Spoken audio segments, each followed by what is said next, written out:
So this time I am looking at my many Sega Game Gears. As you can see, I've got some boxed. This is the kind of UK European packaging for the Game Gear. Also got a nice little case. Multiple just loose Sega Game Gears there as well. Case has got the tuner. And unfortunately they all share the same problem. None of them work. Look fantastic, and this one is in particularly decent condition as well, I guess, where it's been in the box. The same with the other one that's still in its original packaging. They're in good condition, but they just don't work. So, as well as using 6 AA batteries, you can use the power supply. It's a 9-volt DC. Center negative, which is quite important because obviously it just won't work with a regular power supply. So I'll just try a few of them out here so you can see what's happening. So all you're getting on this one, you are getting a bit of a screen on it. It is actually working, but no sound, and you've got to hold it at a really weird angle to actually see anything on the screen.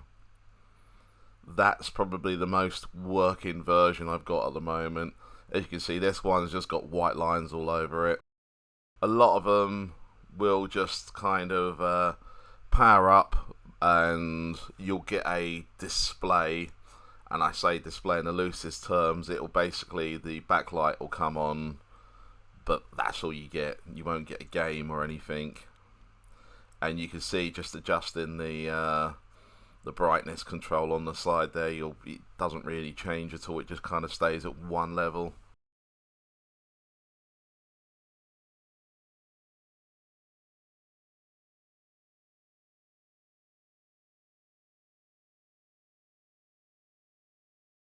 Then you got ones like this where it looks like the power is a little bit loose. Again, still doesn't work anyway. If you put batteries in it, you just get the same thing. You'll get the red indicator. There's a couple which don't turn on at all, and then there's one where it will turn on for a second and then just go off. So I thought, rather than try and do all of them right now, I'm just going to concentrate on one. And all I'm going to use for this is, I just bought a pack of capacitors off of Amazon, just random figures, and I just thought I'd see how far I can get into repairing this. So it's all crosshead screws except for that top one, which is a game bit. So need a game bit to get this open. And once you open it, obviously open it carefully. You've got interconnecting cables. Luckily enough that I haven't made it too bad. It really is just a case of unplugging these 3 cables. One's for the power board, one's for the soundboard, and then one's for the little speaker.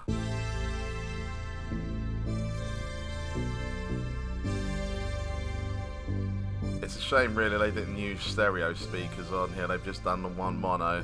You do get stereo from the headphone socket, and also sometimes you'll find if you do get a Sega Game Gear, you might not get any sound out the speaker, but you plug the headphones in and you will get a little bit of sound out of the headphone socket.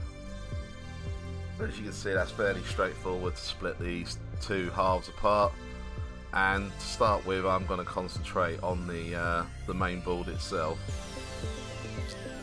So again, some little screws in each corner, just holding it all down.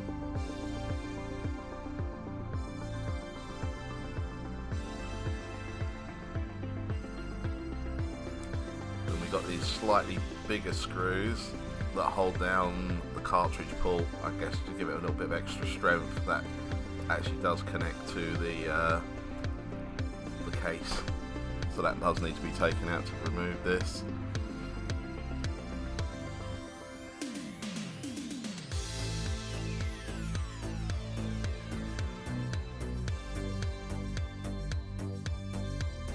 Now these screws I didn't need to take out. These literally just hold the screen to the printed circuit board.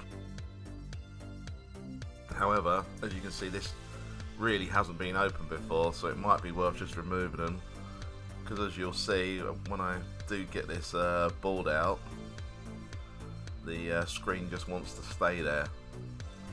So I don't think it's glued down. It might be glued down, but it just, again, just through age and just pressure, it just didn't want to come initially.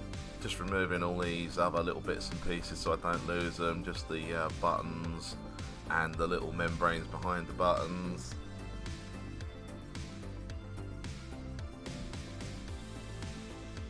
So that all just pops out quite easy.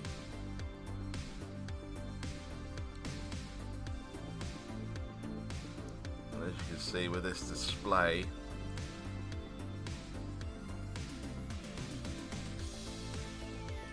trying to work out here why it's not coming out, because I can't see anything, and then as you can see eventually it does just yield and come out. But I think again there might be a small bit of adhesive around there, but it didn't seem to be that sticky. It just seemed to just be years of pressure on it, I think, which was holding it on there. And as you can see with the Game Gear, this is what takes up a lot of battery power. They basically put the equivalent of a fluorescent light behind the screen to backlight it, and when you look at the back of it, it will say high voltage. I'm just going to cover this screen right now just so I don't damage it when I turn it on its back, because obviously all the capacitors, luckily enough, are all on one side, they're all on the back of the board here. But you can see on that little unit, if we go a bit closer, just look at these capacitors here, and as you can see, they're normal electrolytic capacitors, but what they've done, they put them in these little black cases, and there you can see the caution high voltage, and there's a lot of them on here. And what they've done, they've kind of glued them down as well. And there is, as I say, I say a lot. I mean, not a massive amount, an obtainable amount. I just want to see what board I've got, and I've got a VA1, and I've just got a single ASIC chip on it.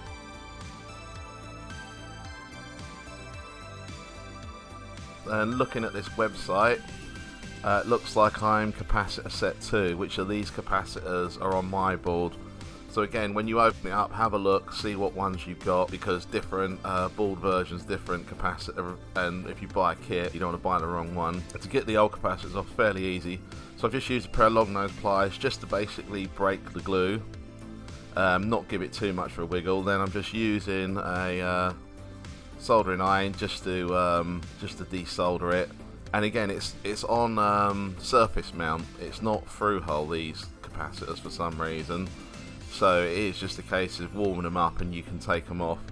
However, the stink off of them is atrocious. They are old capacitors, and even though these don't look like they leaked, obviously they must have leaked, because as I say, the unit itself doesn't work, and they're quite old capacitors anyway. So I've just used some isopropyl alcohol just to clean up the area, and then now I'm just using some more solder just to refresh it. So this is one of the capacitors I'm fitting. I'm just going to cut the legs down.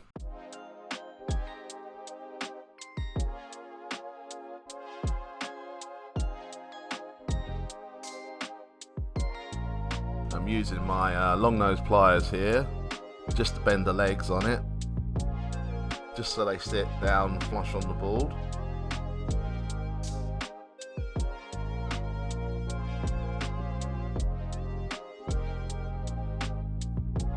Just line them legs up. So I found the easiest thing, get one leg down first,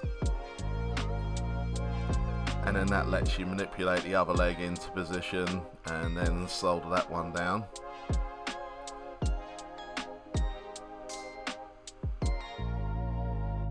That is the first capacitor down. The good thing as well with the board, it's marked up what's positive and negative on each one. I'll just do another one quickly. This is one of the smaller ones. You can see they're fairly easy to come off. A little bit of heat and they come away quite easily.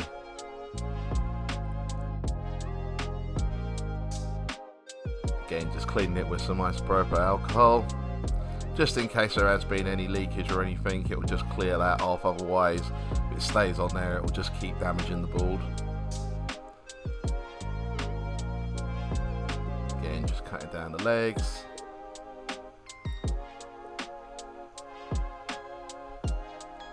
and solder it into position. And I'm not going to show you every single capacitor I've done, I'll just show you the finished item here. So as you can see, that's all the capacitors on there. Now this capacitor here, you can see there's two capacitors in parallel. That's because I didn't have the right value, so I've had to double up or parallel two capacitors to get the right value. In the future I can put the correct one on there. So now I'm looking at the power board and the sound board, which is on the other side of the case. First things first, just got to remove this metal plate, just 4 little crosshead screws.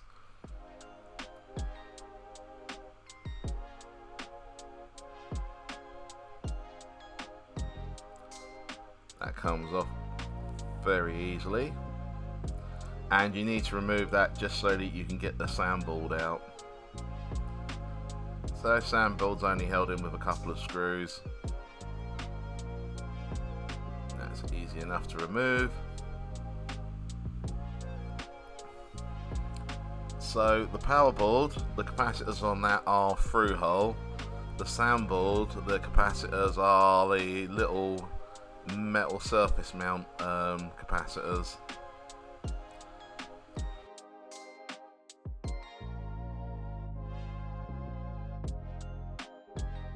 So just removing this tab here, which covers the battery terminal.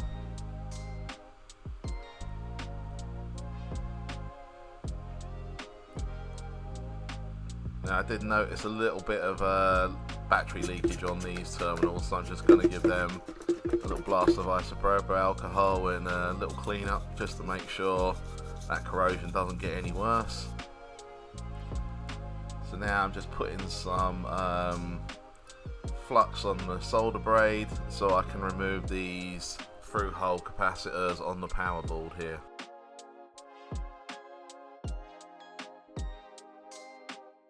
And I found this is the best technique to remove solder.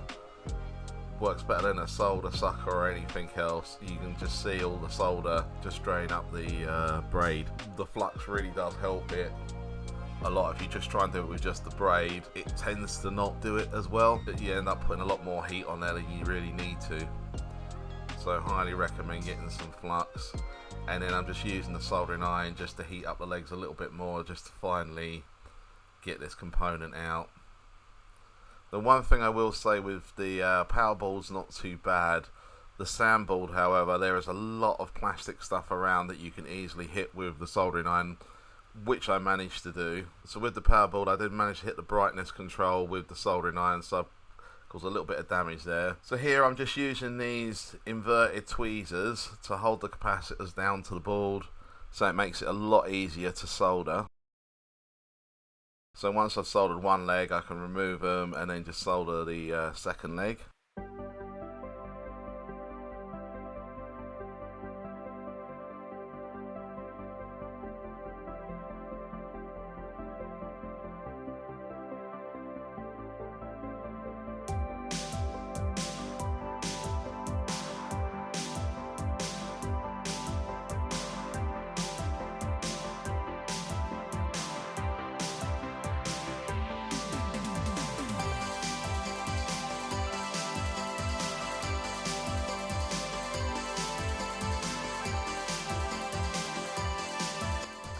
Soldering in place, just cut the legs off. And again, the good thing is with this board, everything's marked up, what's positive, what's negative. Now these capacitors here, recently did a Amiga CD32 and I had a hell of a time with these particular things, just using the heated tweezers. And I can see, because this board's so small, I'm just not going to get in there. So I thought I'd try this technique of cutting the tops of the cans off, and then you can get to it with a soldering iron. Obviously you've got to be careful here because ultimately you're cutting open a capacitor and there is all kinds of nasty chemicals inside there, so be very mindful of that. So what I'm doing here is I just literally removing the tops, and then I can get to the legs underneath to remove them from the surface mount.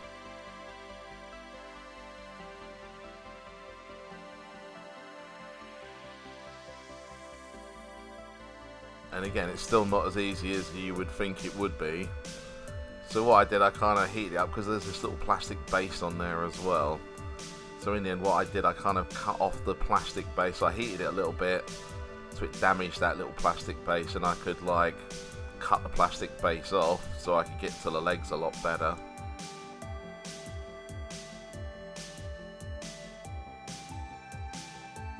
And then once that base is removed, it's a lot easier then to just get a soldering iron in there and clean up the pads.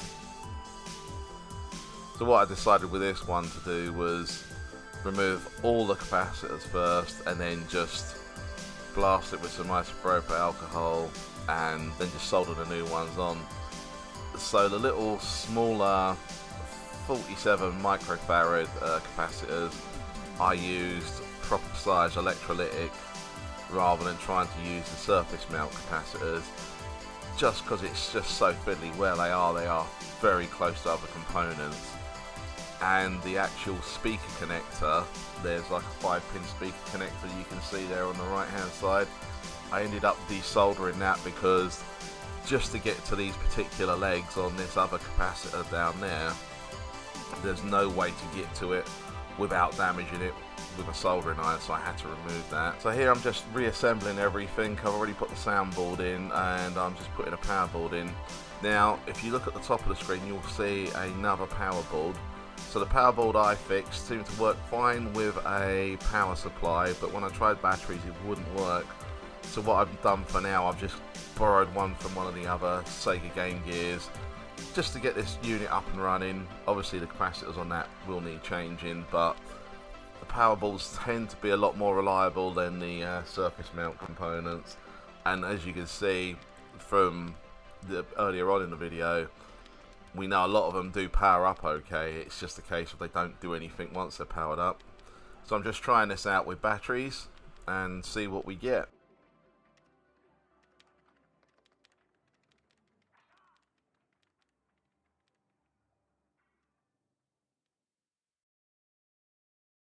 Well, that's looking good. Let's try a game in there now.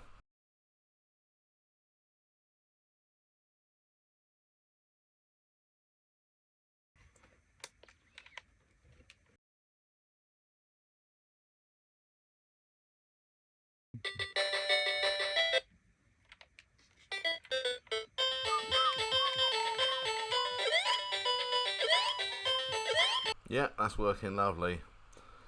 So again, with the original Sega power supply, I wasn't sure whether that was causing issues, so I'm just using a separate 9-volt power supply here. So what I've done, I've reversed the polarity so that the center is negative and the outer shell is positive.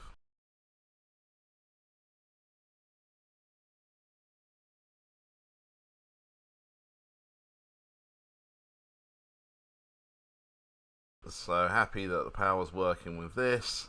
So I'm just going to put all the screws back in, and I've tried this with the headphones as well. It all works lovely with the headphones, so you're getting sound from the speaker now, sound from the headphones. It all looks like it's working again.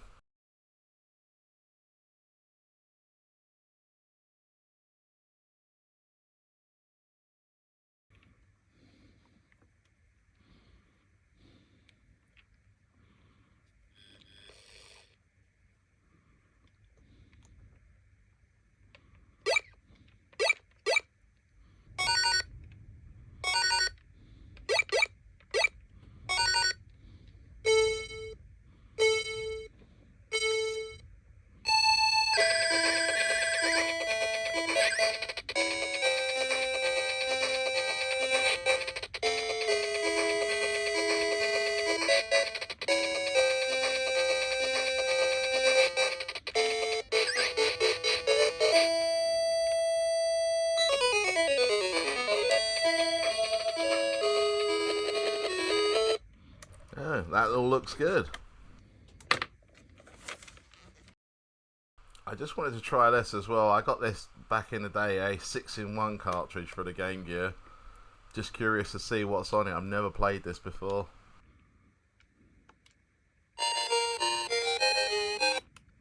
So what I worked out is you've got to power it down and power it back up again to get the next game.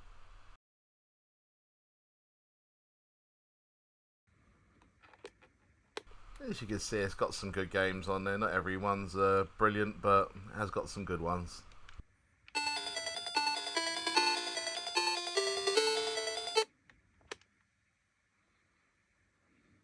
And also a lot easier to carry around one cartridge than 6.